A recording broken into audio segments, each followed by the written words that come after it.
My arrogant older sister kicked me out of my own office to store her startup inventory, so I served her a 30-day eviction notice the very next morning. "Move your crap," my sister yelled, dumping my files. "We need this for inventory. Work from Starbucks." I said nothing. I left. The next morning by 7:30 a.m. an eviction notice arrived. By 8 a.m. I had 63 messages. I'd owned the $8.7 million building for 4 years. But let me start at the beginning, because the day my sister kicked me out of my own building wasn't random. It was the inevitable conclusion of 30 years of being the sister who didn't matter. The one who was supposed to be grateful. The one who should just get out of the way. My name is Sarah Kim. I'm 34 years old. And I've spent most of my life being invisible next to my older sister's spotlight. My sister Jessica is 37, 3 years older, 3 years more everything. According to our parents, growing up in San Jose, California, Jessica was the achiever. Straight A's, student body president, Stanford acceptance. She was the daughter our immigrant parents dreamed of. Proof that their sacrifice meant something. I was different, quieter, more interested in computers than people. I went to UC Berkeley for computer science. Good school, but not Stanford. Jessica got her MBA, went into consulting, then moved to tech product management at Google, and married a software engineer named David. They bought a house in Palo Alto worth $2.3 million. I started as a software engineer at a small startup, made $95,000, lived in a studio apartment in Oakland, and rode my bike to work. Every family dinner was a performance where Jessica was the star. Jessica got promoted to senior PM, Mom would announce. She's leading a team of 12 people now. That's wonderful, I'd say. What about you, Sarah? Are you still doing the coding thing? I'm a senior engineer now building infrastructure for, that's nice. Jessica, tell us about your new house project. I learned to stay quiet, to smile, to let Jessica shine. What they didn't know was that while Jessica was climbing the corporate ladder, I was building something else entirely. In 2017, I was 27 years old. The startup I worked for, Dataflow, was growing fast. We'd built a data pipeline product that companies loved. Revenue was climbing. We had momentum. Our CEO offered early employees the chance to buy additional stock options, discounted, but you had to pay cash up front. "I can offer you options to purchase 0.5% of the company," he told me, at $3 per share. That's $75,000. I had $82,000 in savings, every penny I'd saved since college. "I'll take it," I said. Jessica told me I was insane. "You're putting all your savings into a startup. That's terrible financial planning. You should be buying a condo." "I believe in what we're building," I replied. "Sarah, this is why you need to think bigger. Startups fail. Real estate is tangible." I didn't argue. I just bought my options. 18 months later, Salesforce acquired Dataflow for $850 million. My total equity, 0.5% plus my standard employee grant of 0.3%, was worth $6.8 million after taxes. I was 29 years old. I didn't tell anyone. Not my parents, not Jessica, not my CO workers who assumed I was moving to another startup. I did move to another company, but not as an employee. I moved as an investor. With $6.8 million, I hired a wealth advisor, Margaret Chin, at Bay Area Capital Management. "What do you want to build?" she asked. "Long-term wealth. I want to own assets that appreciate and generate income. Commercial real estate. Yes. Specifically, I want to buy a building, something in the South Bay, tech-focused office space that I can lease to startups. That's capital-intensive. I have capital." We started looking. In 2019, we found it. A 4-story office building in Mountain View, built in 2005, 45,000 square feet, 8 separate units, currently 85% occupied. The building was owned by a developer who'd overextended himself. He needed to sell quickly. Asking price, $9.2 million. "It's underpriced for the location," Margaret said. "He's motivated. What's it generating?" "Annual rental income is $1.8 million. Operating expenses are about $650,000. Net operating income, $1.15 million. That's a 12.5% cap rate. That's excellent." "It is, but you'd need to finance part of it. Banks will lend you about 70%. You'd need a down payment of around $2.8 million. I'll offer $8.7 million, all cash. Close in 30 days. "All cash? Sarah, you'd be putting almost all your liquid capital into one asset."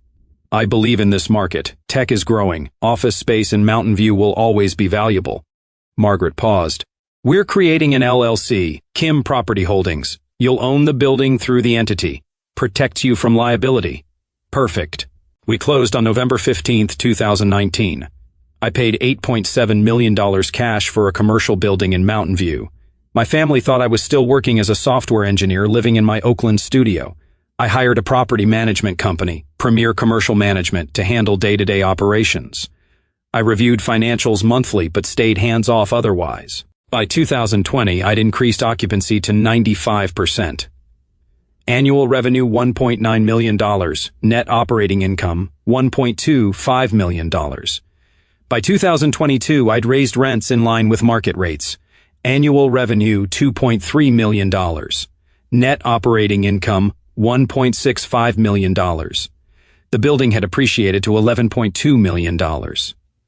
Net operating income. My family. In 2021, Jessica quit Google. I'm starting a company, she announced at Sunday dinner.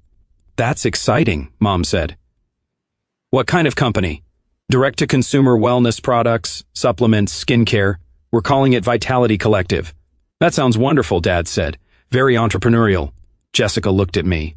You've worked at startups. Any advice? Focus on unit economics. Make sure your customer acquisition cost is sustainable. Obviously, this isn't my first rodeo, Sarah. I ran product at Google. Product management is different from running a company. I'm aware. That's why I have David as my co-founder. He'll handle tech. I'll handle product and business. Over the next year, I watched Jessica build Vitality Collective.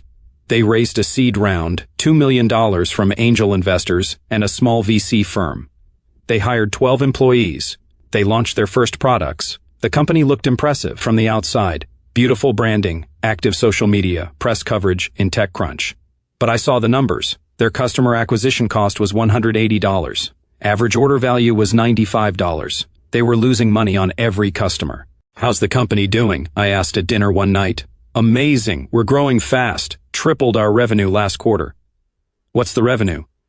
$85,000 last quarter, up from $28,000. That meant they'd made $85,000 in revenue while spending probably $500,000 plus on payroll, inventory, and marketing. What's your burn rate? We're well capitalized. Don't worry about it. But I did worry because I understood startups, and Vitality Collective looked like it was burning through cash without a clear path to profitability. In early 2023, Jessica called me. Sarah, I need a favor. What's up? We need office space. We've been working remote, but we need to bring the team together, build culture. Makes sense. The thing is, real estate is expensive. We're trying to conserve cash. I heard you work in a building in Mountain View. Do you know if there's any space available? My building? She was asking about my building.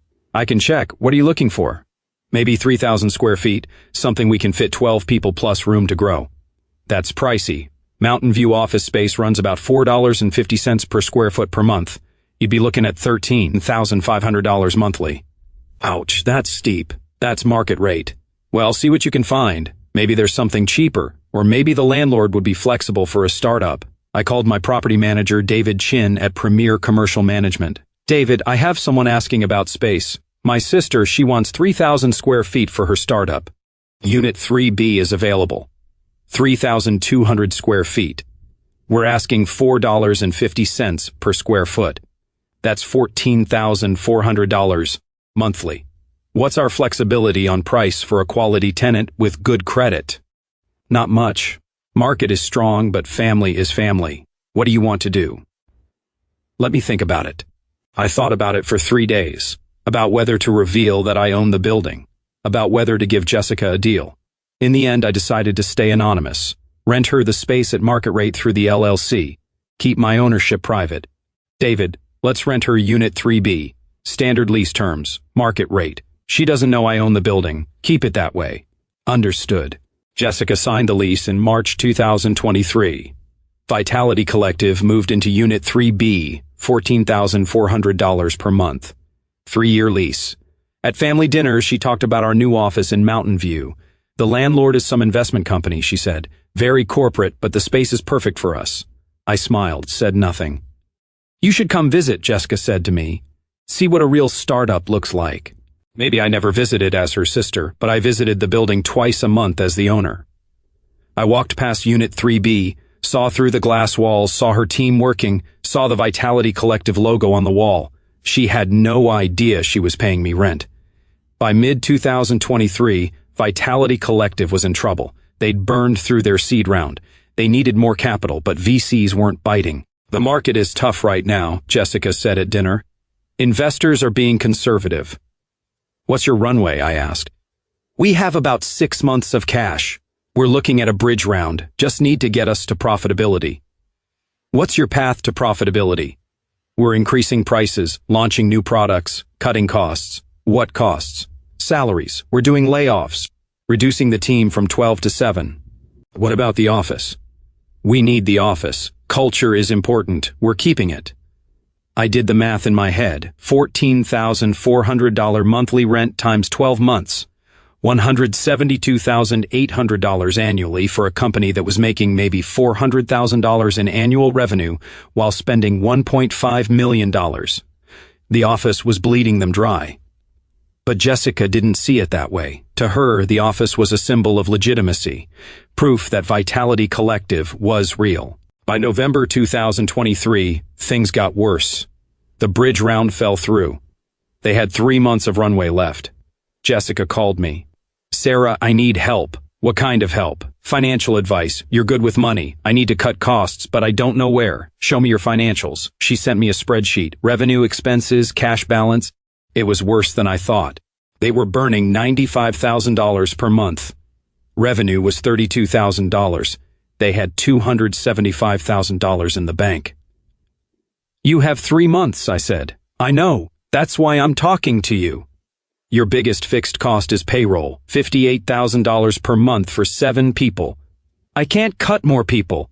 We're already skeletal. Your second biggest cost is office space, $14,400 per month. We need the office. Could you go remote? Save $14,400 monthly. No, culture would die. The team needs to be together. Jessica, you're going to run out of money. Culture doesn't matter if the company dies. You don't understand. This isn't just about spreadsheets. It's about building something that matters. It's about survival. I'll figure it out. Thanks for the advice. She didn't figure it out. In December 2023, Vitality Collective missed their rent payment. David called me. Sarah, Unit 3B didn't pay rent. First time since they moved in. How late are they? 7 days. I sent a reminder notice. No response. Send another notice. If they don't pay in 10 days, start the formal process.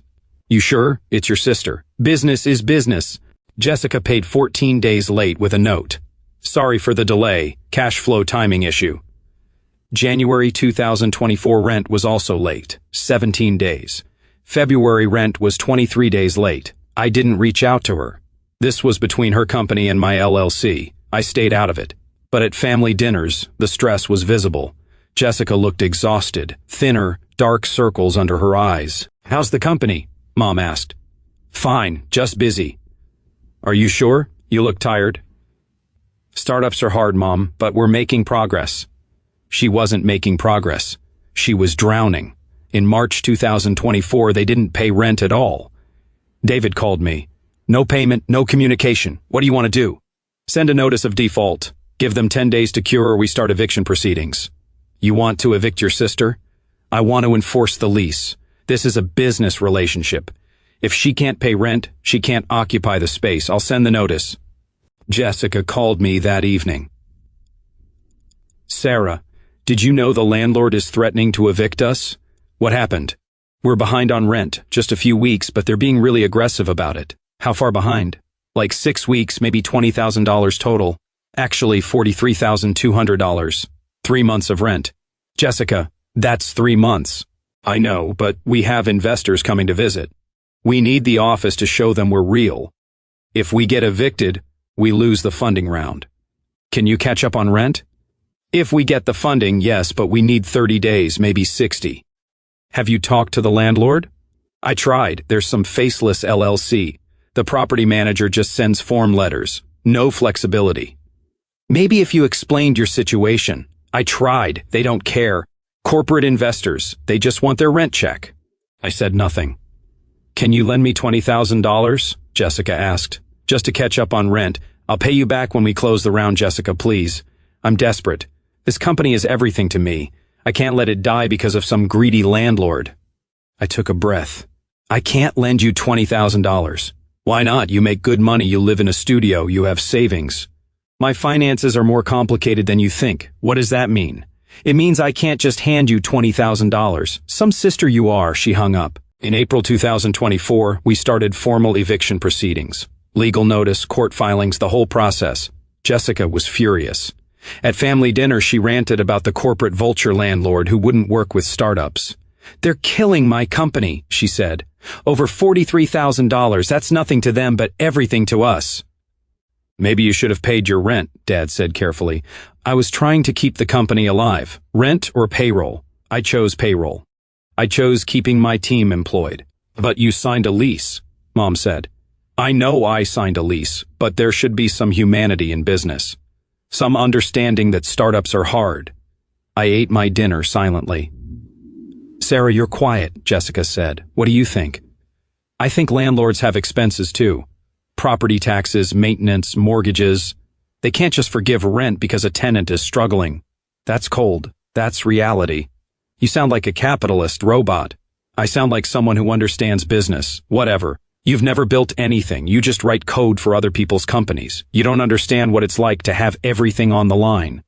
I could have told her then about the building, about owning the space she was about to be evicted from, about building a multi-million-dollar real estate portfolio while she assumed I was just a code monkey. But I didn't.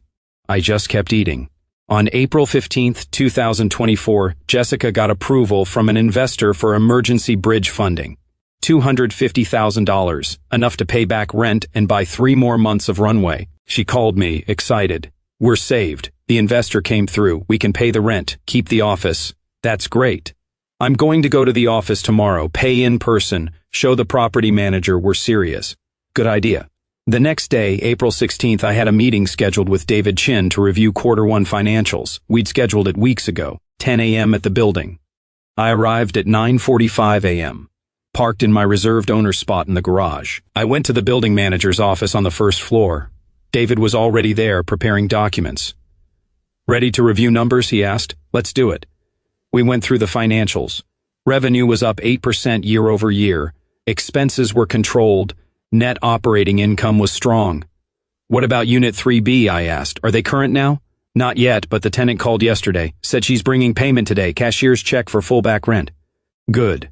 At 10:47 a.m., while David and I were reviewing maintenance expenses, my phone buzzed. Security calling. Miss Kim, there's a situation in Unit 3B. What's going on? The tenant is moving furniture into the conference room. They're using it as storage. The space is getting crowded. Other tenants have complained about noise. I'll come up. I told David I'd be back in 15 minutes. I took the elevator to the 3rd floor. I walked toward Unit 3B. Through the glass walls, I could see chaos. Boxes everywhere, inventory stacked in the conference room. The office that was designed for 12 people was now crammed with products and packaging materials. I opened the door and walked in. Jessica was directing 2 employees who were moving boxes. She didn't see me at first, then she turned. Her face went from confusion to recognition to shock. Sarah, what are you doing here? I have a meeting in the building. Oh, well, we're kind of busy. We're reorganizing. Got a lot of inventory we need to store. I looked around. You're using the office as a warehouse temporarily. We're growing. We need the space. An employee approached. Young woman, maybe 24. Jessica, where do you want these boxes? Put them in that empty office. That's not empty, the woman said. Someone has a desk and computer in there. They can work from home today. We need the space. I walked toward the office she was referring to, saw a desk with files and a laptop, a name placard, David, head of engineering. Whose office is this? I asked. Jessica came over. That's David's space. He's my co-founder, but he's not here today. We can use it. He's not here today or you kicked him out. Sarah, stay out of this. This is my company, my space. I make the decisions. Your space that you haven't paid rent for in 3 months. I'm paying today. I have the check right now. Once I pay, the landlord can't say anything about how we use the space. Actually, the lease specifies the space is for office use, not warehouse storage. How would you know what the lease says? I paused. This was the moment. Because I own the building. The room went silent. Jessica stared at me. What? Kim Property Holdings. That's my LLC. I bought this building in 2019. You've been renting from me for 14 months. Her face went through several expressions. Disbelief, anger. You own this building? Yes. And you've been letting me struggle, letting me stress about paying rent, threatening me with eviction. You signed a lease with market rate rent. This is a business transaction. I'm your sister, and this is my investment property which you failed to pay rent on for 3 months. Because I was trying to save my company. That's not my problem. You have a legal obligation. You signed a contract. Jessica's employees shifted uncomfortably. Should we step outside? No, Jessica said. I want witnesses to this. She turned to me. So what? You've been spying on me, watching me struggle while you collect rent money. I've been running a business. You're a tenant. You pay rent or you get evicted. That's how it works. This is unbelievable. Our parents gave you $50,000 for college.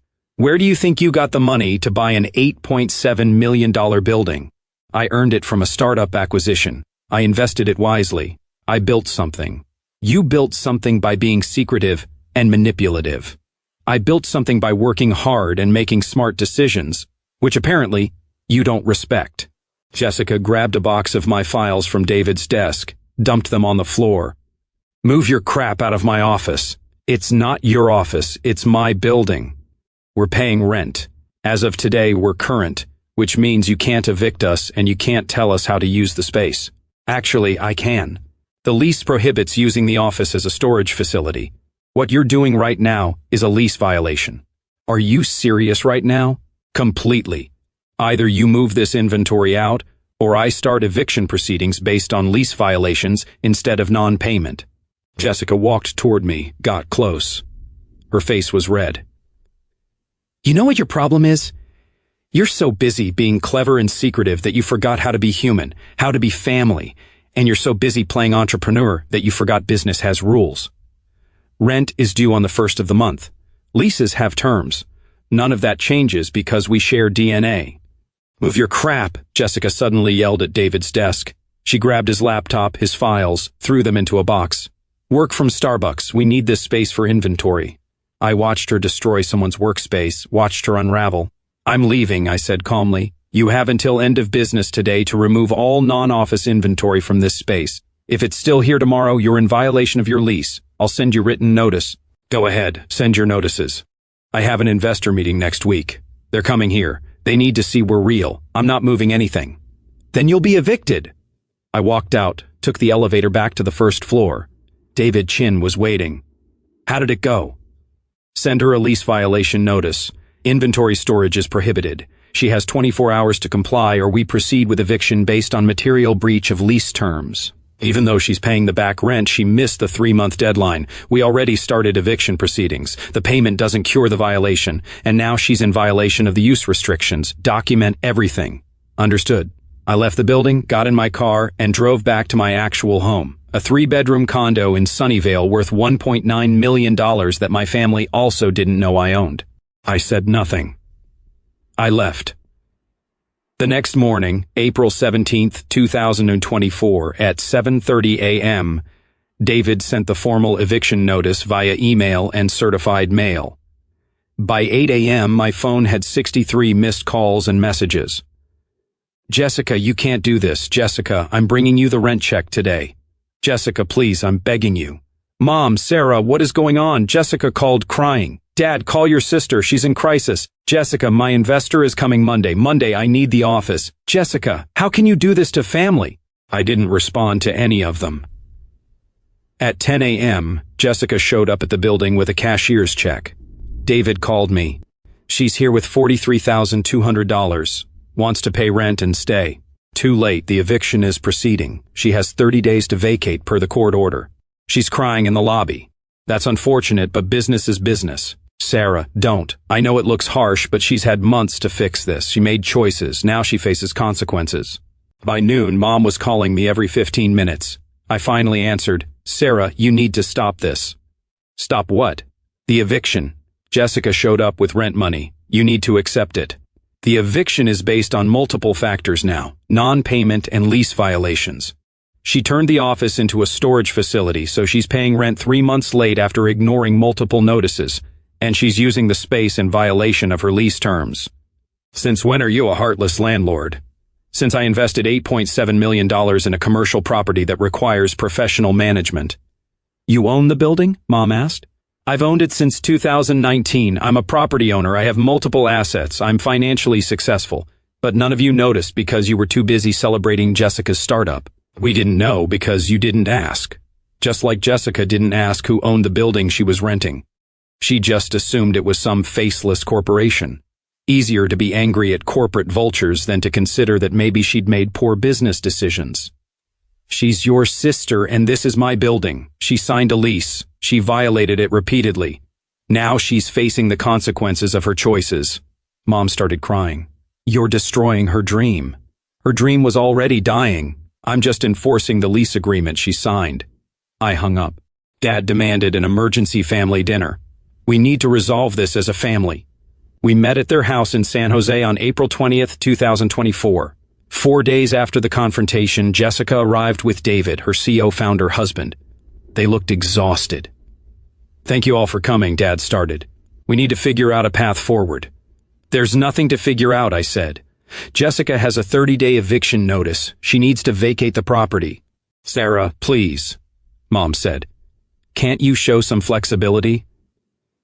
I've shown flexibility for 3 months of non-payment. Now she's using the space in violation of her lease.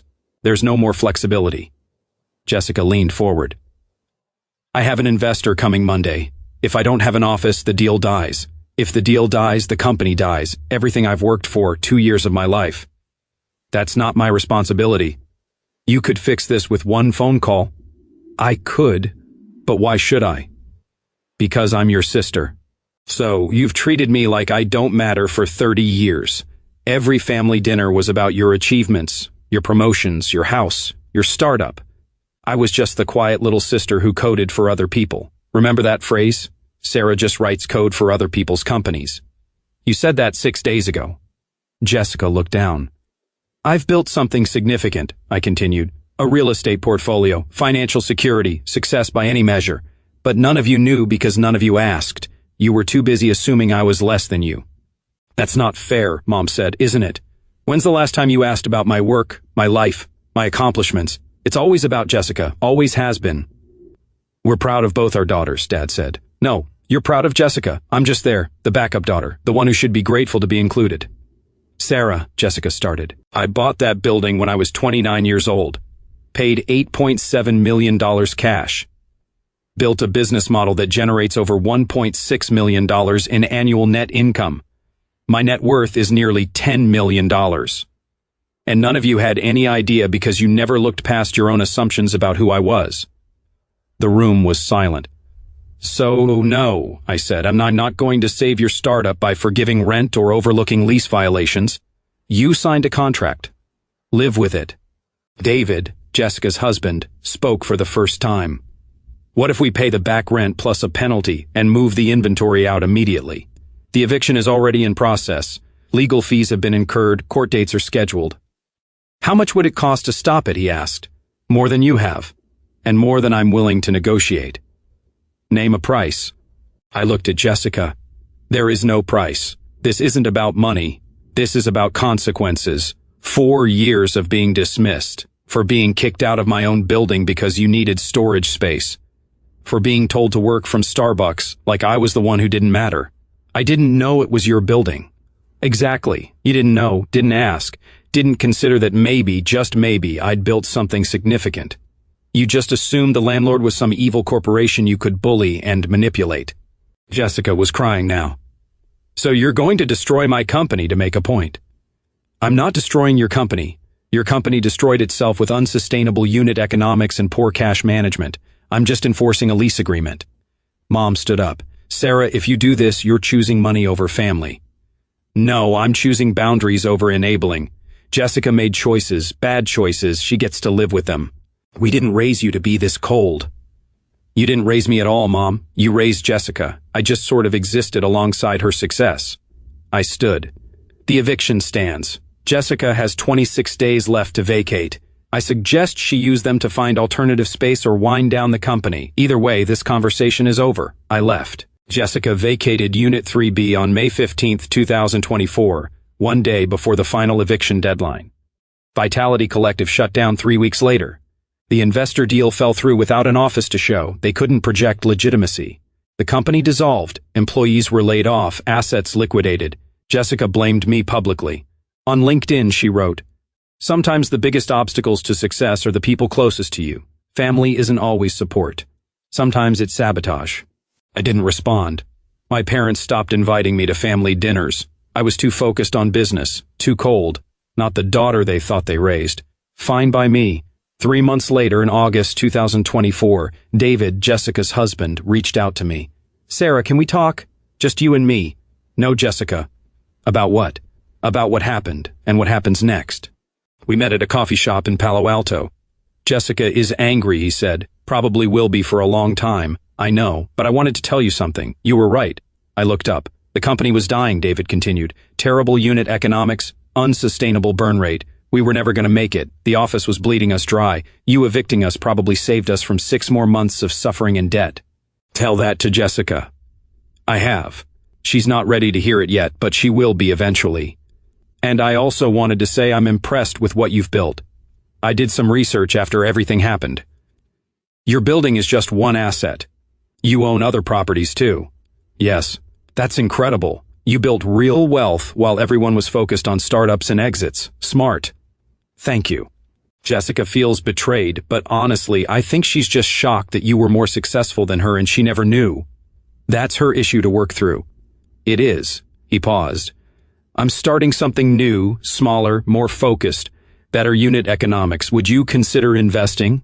Are you serious? Completely. You understand business, you have capital, and you're not afraid to make hard decisions. That's exactly the kind of investor I want. I thought about it. Send me a deck. Let me review it. I will. Thank you. It's now December 2024, 8 months since I evicted Jessica. My building is 100% occupied. Unit 3B was released to a Series B startup in June. $16,500 per month.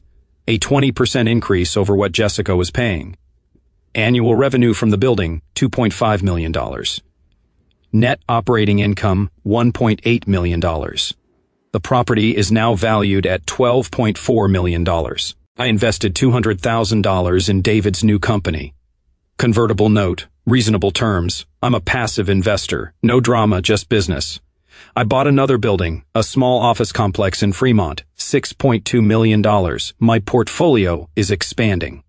My parents and I speak occasionally, strained, but civil. They're slowly accepting that I'm not the daughter they thought I was. Jessica and I haven't spoken. She blocked me on all platforms, moved to Austin with David to start fresh. Last week, Mom called. Sarah, I need to apologize. For what? For not seeing you. For all those years we were so focused on Jessica's path that we ignored yours. I know. You built something remarkable and we missed it because we weren't paying attention.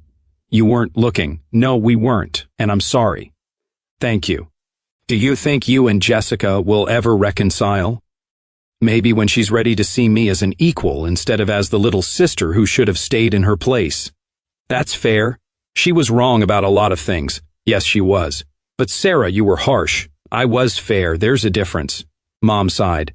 I suppose there is. We talked for another 20 minutes about my properties, my investments, my success. For the first time in my life, she asked questions and actually listened to the answers. Progress. I don't regret evicting Jessica. I don't regret enforcing my lease. I don't regret choosing my boundaries over her feelings. Because here's what I learned. Family doesn't give you the right to exploit. Love doesn't mean enabling. And being kind doesn't mean being weak. Jessica built her startup on assumptions. That investors would always come through. That rent could wait. That the faceless landlord would be flexible. She was wrong about all of it. And when she kicked me out of my own building, literally threw my files on the floor and told me to work from Starbucks, she revealed exactly how much respect she had for me. None. So I showed her exactly how much power I had. All of it. The next morning, the calls started. The eviction notice was delivered. The consequences were real, and Jessica learned what I'd known all along. Silence isn't weakness, it's strategy. I built my empire while she assumed I was just a coder. I owned the building while she thought she was renting from strangers. I held all the cards while she thought she was winning the game. The only thing that changed was her knowledge of it, and that changed everything.